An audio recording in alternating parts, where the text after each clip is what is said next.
இன்றே டவுன்லோட் செய்து உங்கள் ஃபேவரட் ஷோக்களை என்ஜாய் பண்ணுங்க.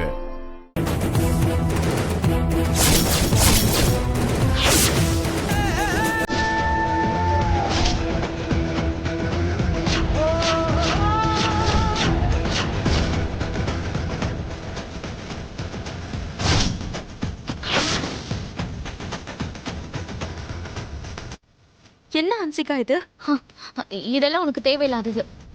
நீ விளையாட்டு பொம்மையை வச்சு விளையாடி இருந்தா கொண்டும் காணாம நான் போயிருப்பேன். ஆனா நீ வாழ்க்கையோட விளையாடிக்கிட்டு இருக்க ஹன்சிகா. என்னால அப்படி கண்டும் காணாம போக முடியாது. என் வாழ்க்கையில நான் என்ன பண்ணணும் ஏது பண்ணணும்னு எனக்கு நல்லாவே தெரியும். நீ தேவையில்லாம அட்வைஸ் பண்ணாத சொல்லிட்ட. ஹன்சிகா, நீ யார்கிட்ட எப்படி பேசணுங்கிறத கத்துக்கோ. அதுக்கப்புறம் வேணும்னா வாழ்க்கையில என்ன பண்றதுன்னு யோசிக்கலாம். இங்க பாரு ஹன்சிகா, நீ ஏதோ தப்பு பண்றன்னு மட்டும் எனக்கு நல்லா புரியுது. அந்த தப்பு என்னன்னு என்கிட்ட சொன்னா அப்படி ஒரு தப்பு நடக்காம என்னால பாத்துக்க முடியும். எல்லாம் முடிஞ்சதுக்கு அப்புறம் வருத்தப்பட்டு எந்த யூஸும் இருக்காது. என்ன பிரச்சனைன்னு சொல்லு.